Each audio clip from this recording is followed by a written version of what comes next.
All right, you've got this John Green video. He talks fast, but he does a pretty good job there explaining some of the, uh, first key terms in terms of the Democratic Republicans and the Federalists. The textbook actually does a good job too, but I want to throw my 2 cents in as well. It's nice to kind of get this from different perspectives. So I've written out here for you this idea of like the Federalists, the Democratic Republicans, loose constructionists, strict constructionists, but that's kind of a lot of terms. So just to, again, kind of put it in different words for you. Once they realize, right, the founding fathers realize this is, we got the Constitution, so let's get to the habit of governing. As I noted in the text, Washington really recognizes that what he does is going to set a precedent, that the Constitution provided the instruction that's supposed to happen, but there's still some interpretation there. And so I gave you the example of the Senate like discussing names for the president as an example of like recognizing how much of a precedent this is going to set. And so Hamilton, he's the first Secretary of the Treasury. Hamilton really feels like the future of the country rests with, strong industry. We're still too connected to the British economy. He thinks we need to like become more independent, create our own national bank. But others are like, no. The Constitution doesn't say anything about a national bank. You can't have a national bank. Hamilton says, you know what? The Constitution doesn't say I can't have a national bank. And the means of getting to create a national bank doesn't say anything about that. So it should be okay to have a national bank. That's a loose constructionist interpretation of the Constitution. Others, like Jefferson, say, no, dude, doesn't say we can't have, it doesn't say anything about a national bank. We cannot have a national bank. That's a strict constructionist, like a strict interpretation. There's no gray area here. And people like Jefferson also think that the future of the country rests with small farmers, owning a piece of the land. And so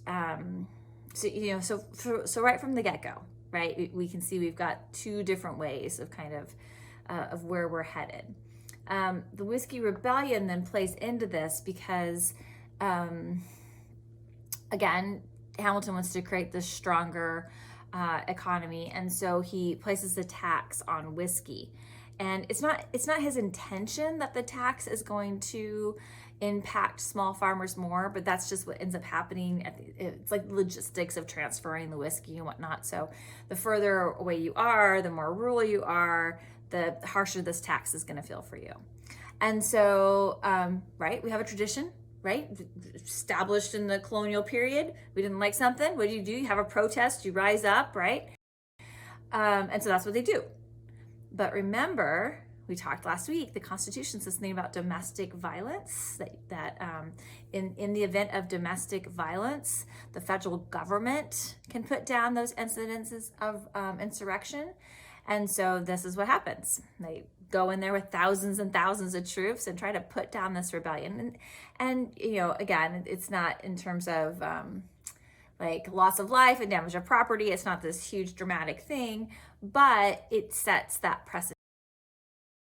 If you don't like something, you don't get to just rise up and have a rebellion. We've established ways of protesting that in the Constitution. And so that's another example of Washington kind of setting that precedent. But also of that divide, right? The differing ways of interpreting things. Meanwhile, in the world, we're getting different views of interpreting things. France is having a revolution, and initially we both support it. We're like feeling, both Federalists and Democratic Republicans support it. They're like, yay, look at us, we have a revolution. Now the French are gonna have a revolution. But then, right, the French execute their king and queen. And so we're like, whoa, at least the Federalists are like, whoa, that's too far. And even the Democratic Republicans, right, they're not going to support the execution of the king and queen, but they continue to support the revolution. And so that's another way that these two sides start to differ, is in their support of the French Revolution. Federalists again are a little, yeah, and the Democratic Republicans are still like, all about the French. And so in the midst of all this, Washington sets another precedent and serves 2 terms and then steps down, which you kind of got to give him some credit for that, because really Washington, he could have called himself king. And again, one of the titles they considered was His Majesty. He was so revered. He could have just kept serving. There's no term limits when the Constitution is written for the president. That's going to change after, if you go on to History 8, that's going to change after FDR. So we'll have to give him a little bit of credit for that one, walking away from that position and that power.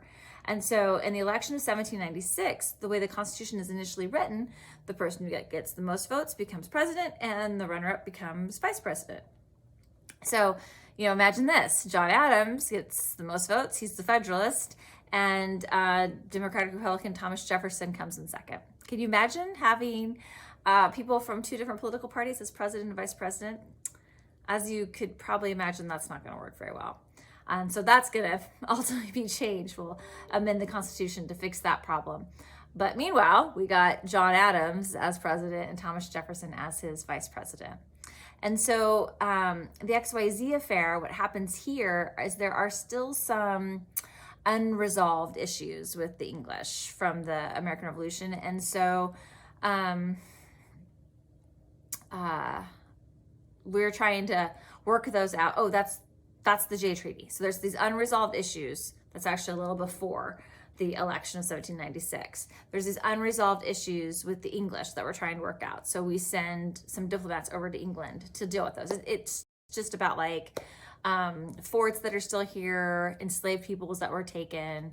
And so people are sent over to England to try to hammer out those issues. But when we do that, the French are like, hey, what are you doing over there? Right? That looks suspicious to them. And so because of that, when Adams becomes president, he's got to send some diplomats over to France. This is the XYZ affair. The French say, sure, we'll meet with you, but they propose a bribe. They want us to pay to meet with them. And we're like, no, we're not going to pay you. But remember, Adams is a Federalist, and Jefferson and his guys are Democratic Republicans. Federalists are meh on the French, remember? And the Democratic Republicans are like, go France. And so when Adams' diplomats are moving kind of slowly in meeting with the French, because the French are demanding a bribe, the Democratic Republicans back over in the United States are like, you don't want to meet with him anyway. You're just dragging your feet. Like, you're not in this. So Adams releases his correspondence with his diplomats, where the diplomats, are writing about there's a bribe, we're not dragging our feet, we're trying to do this, but this is what's happening. But the names are changed to XYZ. And so when it's published in the newspapers, people are like, nah, they get angry, right? Because, who are the French demanding this? And they also imply that there are spies, that the French have sent spies and they're trying to infiltrate the government, they're trying to overthrow us. And so what do we tend to do when we are fearful of war, when our economy isn't doing so great? Well, before we saw this with the Salem witchcraft trials, right? We find scapegoats. And so that's what's going to happen with the Alien Sedition Acts. We're going to find scapegoats. And this is one of the most egregious abuses of our civil liberties. And again, ironic that some of the very people that wrote the Constitution then seem to completely disregard several of the Bill of Rights with the Alien and Sedition Acts. You've got an explanation of those in the text, and then also in American Yawp in the textbook as well. So this video is getting longer than I like to make it, but so many terms there I needed to go over with y'all. All right, take care.